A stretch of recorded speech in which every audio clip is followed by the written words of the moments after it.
नमस्कार, स्वागत है आप सभी का वाइबिन बिहार झारखंड में। मैं हूं आपके साथ मुदिता त्रिपाठी। बिहार की राजनीति में इस वक्त सबसे बड़ा सवाल यह है, क्या नीतीश कुमार का वारिस अब शब्दों से नहीं बल्कि गोलियों की गूंज से अपनी पहचान बनाएगा? क्या आपने कभी सोचा था कि राजनीति की ठंडी तासीर रखने वाले परिवार का वो बेटा जो अब तक कैमरों से दूर रहता था, अचानक हाथ में राइफल थामे नजर आएगा? आखिर निशांत कुमार को बंदूक क्यों उठानी पड़ी? वो कौन सा निशाना है जिसे साधने के लिए उन्हें अब हथियार का सहारा लेना पड़ा?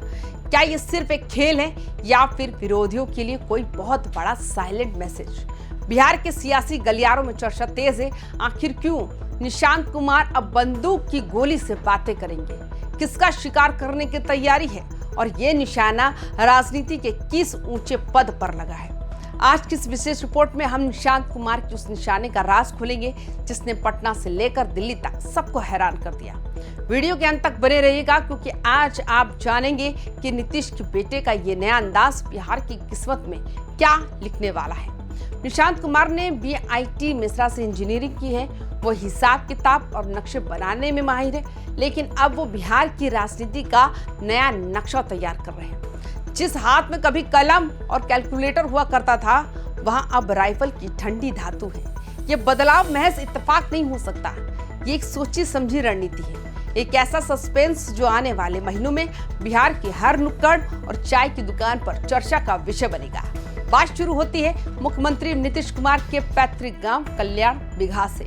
गांव की मिट्टी और पुरानी गलियों के बीच अचानक गोलियों की आवाज गूंजती है। लोग सहम जाते हैं कि आखिर हुआ क्या, लेकिन जब नजारा सामने आता है तो सबकी आंखें फटी की फटी रह जाती है। जेडीयू की नई सदस्यता लेने वाले निशांत कुमार हाथ में राइफल थामे पूरी शिद्दत के साथ ट्रिगर पर उंगली रखे नजर आते हैं। निशांत ने इंडोर शूटिंग रेंज का दौरा किया, लेकिन बात सिर्फ घूमने तक सीमित नहीं रही, उन्होंने खुद निशाना भी साधा। अब राजनीतिक पंडित पूछ रहे हैं, क्या ये निशाना उन विरोधियों पर है जो नीतीश कुमार की विरासत पर सवाल उठाते थे? क्या निशांत ये जताना चाहते हैं कि अब वो सॉफ्ट नहीं बल्कि शार्प राजनीति करेंगे? गौर से देखिए इस तस्वीर को, ट्रिगर पर जमी वो उंगली और सीधे निशाने पर टिकी वो आंखें। ये सिर्फ एक खेल नहीं है, राजनीति के गलियारों में चर्चा है कि निशांत कुमार ने ये राइफल विरोधियों को ये बताने के लिए उठाई है कि अब जेडीयू का वारिस मैदान में उतर चुका है। अब तक लोग उन्हें सिर्फ एक शांत स्वभाव के इंसान के तौर पर जानते थे, लेकिन अचानक हाथ में हथियार थामकर उन्होंने ये जता दिया, अगर जेडीयू की विरासत पर किसी ने आंख उठाई तो निशाना चुकने वाला नहीं है।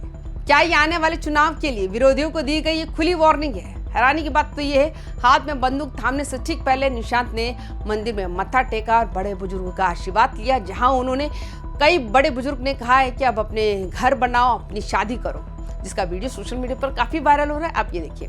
वहीं एक तरफ मंदिर की शांति, दूसरी तरफ शूटिंग रेंज की सनसनी। निशांत कुमार ने बड़े भावुक होकर कहा कि उनकी असली ताकत उनके पिता के काम और बड़ों का आशीर्वाद है, लेकिन यहाँ एक पेच है। उन्होंने कहा कि वो पिताजी के विकास कार्यों को जन जन तक पहुंचाएंगे। तो फिर सवाल वही उठता है, जनता तक संदेश पहुंचाने के लिए क्या अब राइफल की जरूरत पड़ेगी, या फिर एक संकेत है कि जेडीयू की नई पीढ़ी अब हर चुनौती का सामना करने के लिए आर्म्ड यानी पूरी तरह तैयार है? नीतीश कुमार हमेशा न्याय के साथ विकास और सादगी की राजनीति के लिए जाने जाते रहे। उन्होंने कभी अपने परिवार को राजनीति के अखाड़े में नहीं उतारा, लेकिन आज उनके बेटे का ये अंदाज कुछ अलग ही कहानी बयां कर रहा है। आखिर क्यों निशांत कुमार अब शब्दों के बजाय बंदूक की गोली की रफ्तार से आगे बढ़ना चाहते हैं? क्या उन्हें लग रहा है कि बिहार की राजनीति में अब सॉफ्ट पावर से काम नहीं चलेगा? क्या अब विपक्ष के तीखे हमलों का जवाब उसी आक्रामकता के साथ दिया जाएगा जैसे एक राइफल से निकली गोली अपने लक्ष्य को भेद देती है? पिछले कुछ दिनों में निशांत कुमार का जो ग्राफ बदला है उसने सबको चौंका दिया है। जेडीयू के दफ्तर गए थे, युवाओं से मिले थे, संगठन की बारीकियां समझी थी और अगले दिन सीधे शूटिंग रेंज। राजनीति के जानकार इसे बदलते संकेतों की तरह देख रहे हैं। निशांत का कहना है यहाँ की खेल सुविधाएं किसी वरदान से कम नहीं है, लेकिन लोग इसे उनकी भावी भूमिका से जोड़कर भी देख रहे हैं। क्या निशांत कुमार जेडीयू के भीतर उन बागी आवाजों को शांत करने के लिए निशाना साध रहे हैं और समय समय पर नेतृत्व को चुनौती भी दे रहे हैं? क्या अब जेडीयू की नीतियों का प्रचार उसी तेजी से होगा जिस तेजी से बंदूक की गोली चलती है? दिलचस्प बात तो यह है कि निशांत ने शूटिंग के लिए अपने पैतृक गांव को ही चुना, कल्याण बिघा, जहां से नीतीश कुमार की जड़ें जुड़ी हैं। यहाँ से उठी गोलियों की गूंज पूरे बिहार में ये संदेश दे रही है कि जड़ें अब भी मजबूत हैं और नई शाखाएं अब हथियारों से लैस है। राजनीतिक विश्लेषक मान रहे हैं कि ये इंडोर प्रैक्टिस असल में आउटडोर पॉलिटिक्स की तैयारी है। जेडीयू के भीतर जो गुटबाजी या असंतोष की खबरें आती रहती है, क्या निशांत का ये शार्प शूटर अंदाज उन सभी चर्चाओं पर विराम लगाने के लिए काफी है? सवाल ये भी उठ रहा है, आखिर निशांत निशाना साध किस पर रहे हैं? क्या ये निशाना तेजस्वी यादव की युवा जोश पर है या फिर किसी अन्य नेता के विजन को टक्कर देने के लिए निशांत ने ये नया रास्ता चुना है?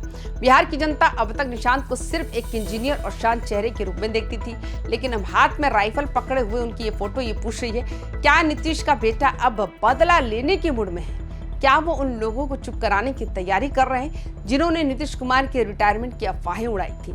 निशांत कुमार का ये राइफल अवतार ये साफ कर रहा है कि वो अब सिर्फ नीतीश कुमार के बेटे नहीं बल्कि एक सक्रिय योद्धा बन चुके हैं। उन्होंने कार्यकर्ताओं से कहा है कि नीतीश जी की आवाज को और बुलंद करना है, मगर याद रखिएगा, सियासत में जब कोई निशानेबाजी सीखता है तो उसका लक्ष्य महज एक खेल का मेडल नहीं होता। निशांत की ये सक्रियता बता रही है कि आने वाले समय में बिहार की राजनीति में बहुत बड़ा उलटफेर होने वाला है। क्या आपको लगता है कि निशांत कुमार का ये अंदाज विरोधियों को डराने के लिए काफी है? क्या अब बंदूक और विकास साथ साथ चलेंगे?